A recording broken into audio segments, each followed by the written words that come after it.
right? Yeah. So what you would do is for processing the declaration, you just look at the symbol table at the top of the stack, and for the others, you just traverse the entire stack. So I wouldn't need anything terribly different. So what I would do here, if I had a full-blown stack, every time I entered a new block or a new scope, I'd allocate a new symbol table and push it on the stack. And now the top of stack pointer points to this new symbol table. When I left that block, when I left that scope, I would pop that off the stack. Okay? Assuming Yeah. that you've generated the code already for that stack, and you're not going to need to use that symbol table later. That's right. So that popping the symbol table assumes that once I leave the block, the variables in there become inaccessible, which is true if I'm generating code. But there are some situations when I do need to keep some information around. So for example, when you compile a program with GCC-G, that saves information about source level information, right? It saves symbol table information that the debugger can use.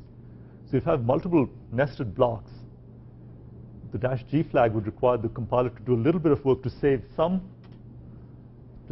information so that I can create the symbol table when I exit the code.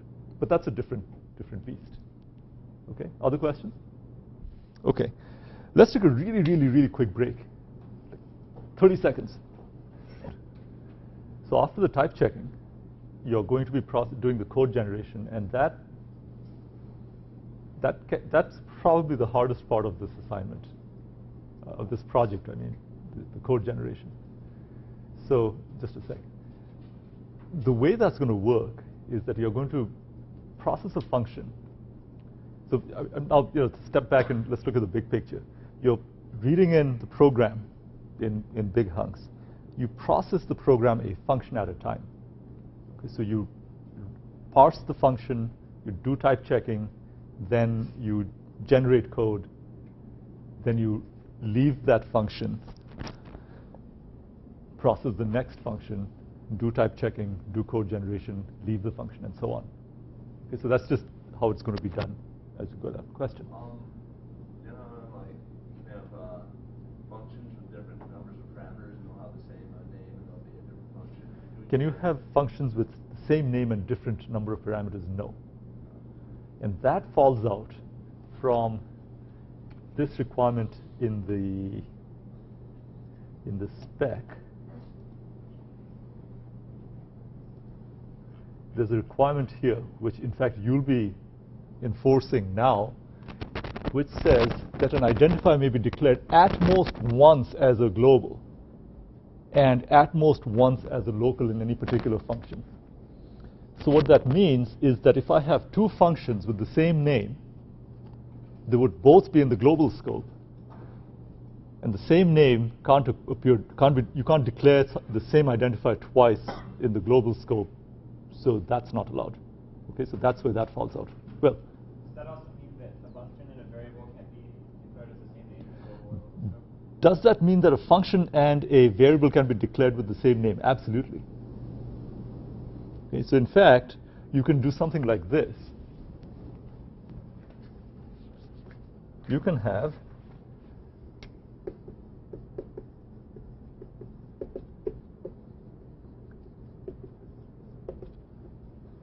that. This is perfectly legal, see? Right, so you can do that. Yeah? But we couldn't do something where, like, outside of it, main, like above that in the global scope, we couldn't say, like, char main. That's true. Okay. Because then you'd have by the time you came to main over here, if I had char main, then this would be fine. There's no problem with that. When you came to this one, you do we're processing declarations now. We're declaring a function over here. So I would look up the current scope, which is global, and I'd find main already in there, and I'd complain for that reason. Sorry? That was more what I meant, in a global scope. Okay. Okay. So as you can see, there's a lot of fine print. So this is the stuff that relates to code generation, so you don't have to go there yet. But all of the stuff under 3 point whatever is things that you need to take care of. So that's a lot of work. So yeah, you'll want to get started early. In previous semesters, when I've had people who got into time trouble, most of them didn't tell me, I really had a lot of trouble wrapping my mind around this stuff. They said, well, there were like 2 billion rules. So just fair warning. So here's your simple calculator in YAC. This guy's value is this guy's value plus this guy's value. So I'm setting $$ to be this guy's value. And this is the first symbol, that's the second, that's the third, so it's $1 plus $3. Similarly for the others. Okay. Over here, this is making the assumption that the token int con has an associated attribute called value. Okay, so I'm kind of fudging that. Maybe over here what I mean is YYL or something like that. But the point is it's wherever the value of this token is. Okay?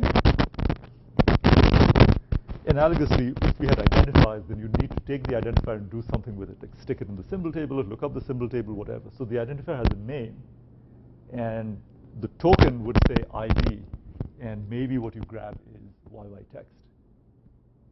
So if you're doing things like that, and this is just sort of a heads up going down, things like YY LVAL and YY text get overwritten every time the scanner gets called, right? So if you're using those, you have to make certain that you grab the value at the right time and save it if you need to save it, because the next time the scanner gets called, YY text gets overwritten. Okay? That can be a really confusing error, because you're looking at saying, what happened to my variable?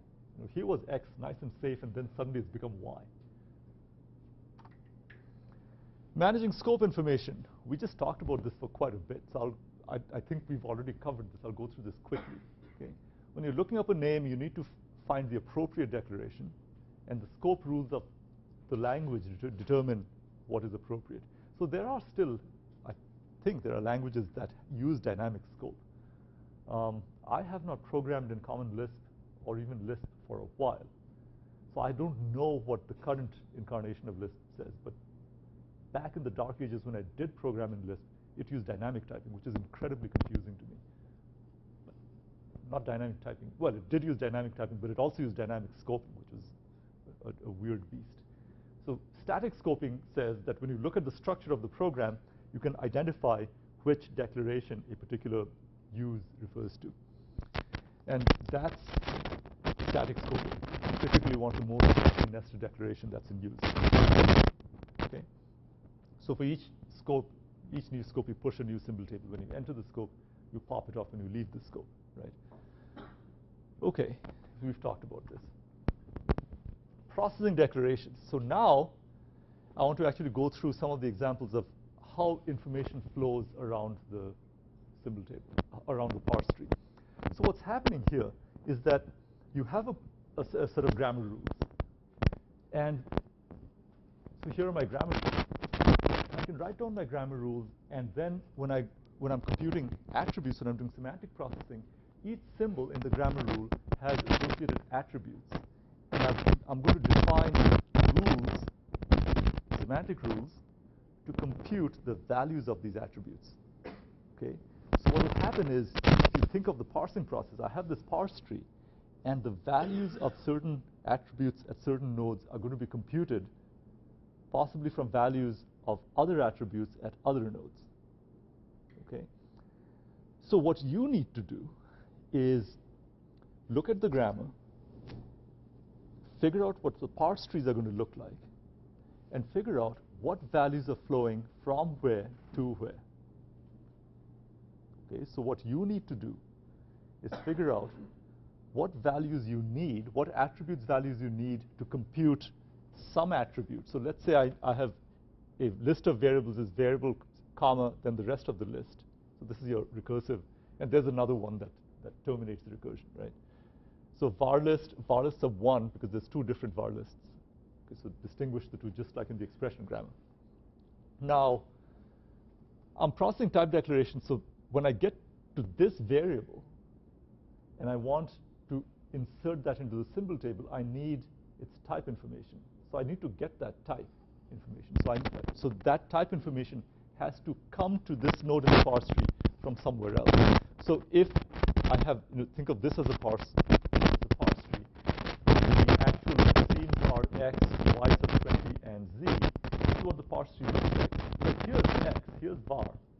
It needs to get type information, stick it into the symbol table, and it needs to find that type information. Well, the type information is generated over here, where the type is.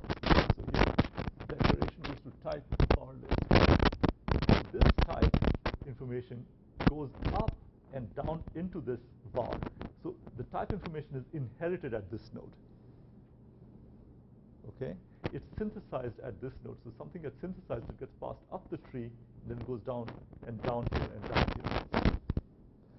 Okay, the reason I mention this is that the structure of the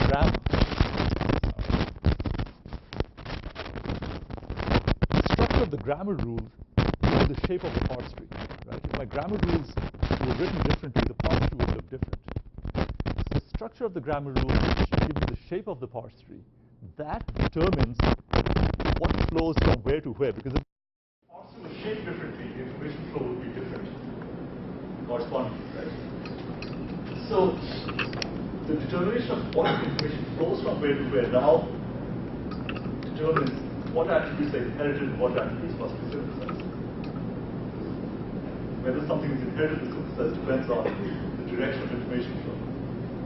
Right? And that depends on the shape of the parse tree, as in the case. So in this example, the type information for var is inherited. But if the grammar was written differently, and somehow if I skewed it, when the type was down below here, maybe it would be synthesized. So something that you guys will need to think about is that it turns out that bottom-up parsers, LR parsers, LALR parsers, YAC generated parsers, they do not handle inherited attributes very well. It's just a fact of life. Now, we could go into a lot of details there, but let me just say that the way you refer to variables, the way you refer to attribute values is with these numbers, right? $1 with this guy, $3 with this guy. And very hand-wavy explanation of that is that the way the parser stack is, these correspond to fixed offsets from the top of the stack in the parser. Okay, so in the parser stack, we push this, we push this, we push this, and we're about to do some computation, and the parser can grab something at a fixed offset, and do a computation. And this then pushes, knows what value to push when I'm doing the reduction. Okay? So inherited attributes are computed. If a value is being inherited, it's computed somewhere else, and it's being passed down the tree. It is deeper in the stack. It's deeper in the parser stack. Okay? So if I look at this, and suppose I wanted this one to inherit something. It's deeper in the parser stack. Well, the further out I go this way, these numbers get bigger. If it's deeper in the parser stack, the numbers get small. Well, how much smaller can they get? It turns out you can use negative indices. So you can say $-27. And YAC would happily embrace that. Oh, you want to think that's 27 deep in the stack? Here you go. And if that doesn't work, well, it's not YAC's problem, it's your problem. So if you look at the YAC documentation, it says kind of slides over this really quick. Yeah, you can do it, but you don't. And the reason for that is that, in general, guaranteeing that a specific inherited attribute is at a particular depth in the parser stack can be really hard to do. So say, well, if you know exactly what you're doing, then you can, but it's not recommended. So segueing back to inherited attributes. Inherited attributes are deeper in the stack. If you had to access them, you could access them using negative, say, $-5 or something, but it's not recommended. So if you have to use inherited attributes, what you prefer to do is, what's recommended is that you don't save it on the parser stack, which is where you need to use negative indices, but that you save it somewhere else. So depending on what it is that you're saving, you could save it in a global temporarily.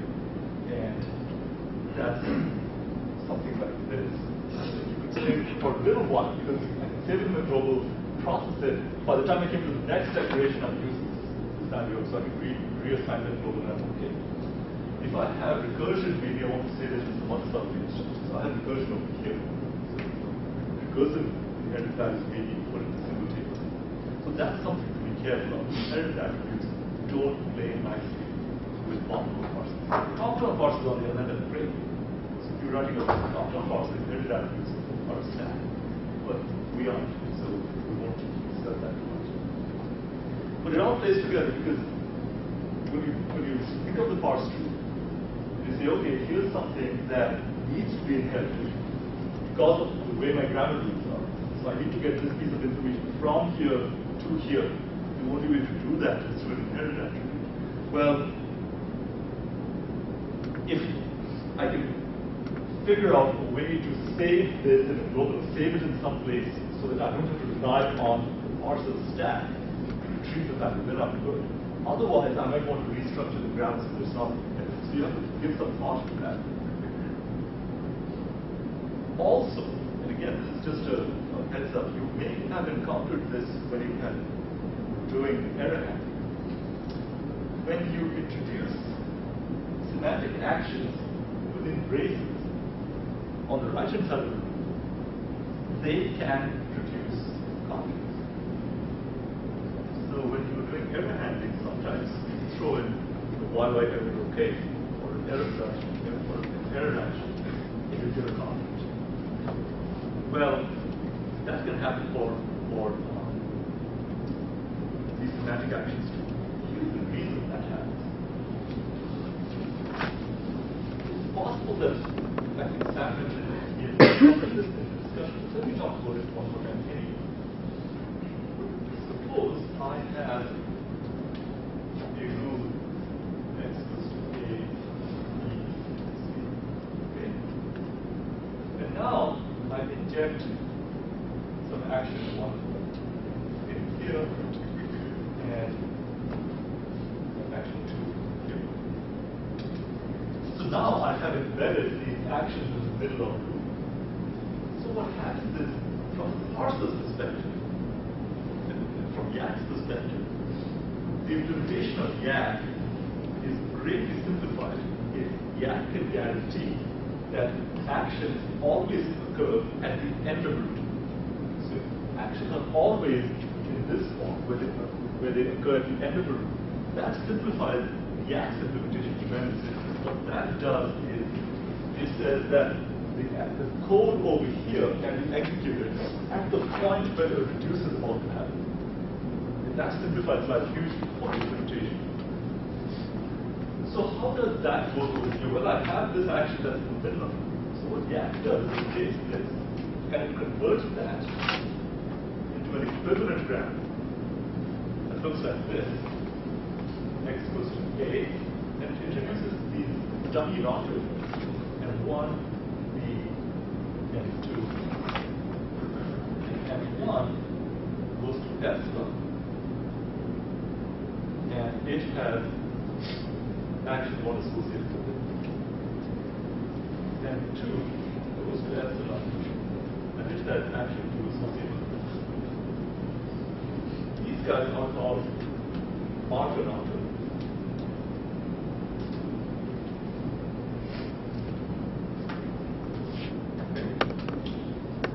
Now I have these new routers, they can cause shift conflicts. That's the reason you get conflicts by the act of introducing these actions. It's not so much the action that's involved. The action, the reason for the conflict is that my grammar now has new productions.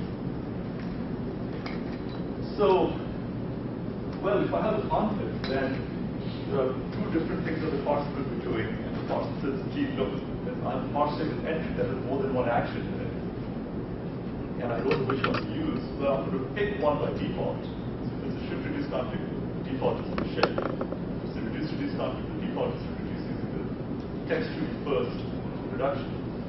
But we don't know that's the right one, right? It's just the default that the parser has to pick. So, if you introduce action into the build-up, and you need to, right? There will be places where you say, you know what, I need to hold on to the return type. I need to change the scope. This actually turns out to be really problematic. This causes conflicts a lot. So, you now have to play with it and say, okay, so how can I do this to get the effect that I want without getting the conflict? This can take some work. What happens if I put this change of scope here? See, what happens if I put it here? If I put it here, how do I pop? There are local variables. Pops are local. So how do I deal with it? So that needs some thought. I can tell you what I did in my implementation. That would be fun. So I want you guys to think about it. Okay, yeah. I can tell us if she was doing some sort of coaching implementation. I should give you an example code. I have to think about whether my code is good enough to handle it. I'd like you guys to think about it. So that's mostly it. Right? What else do we need to talk about? Here's the React-like code, but this is not straight. I save the type that in a process bar list, and every time I come to an ID, I do simultaneous searches.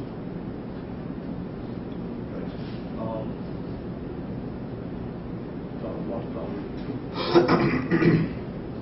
Oh, I see. The Docker took the option of subscripts. So this is if I can identify there might be a subscript that's a specific. So I take the name of the identifier and the option of subscript, whatever this non-token returns, and I can put those two pieces of information into the simultaneous. The simultaneous insert figures out if this is null or not. So it cannot be destroyed. So again, there's nothing non-obvious about that. The next thing that I want to talk about is static checking.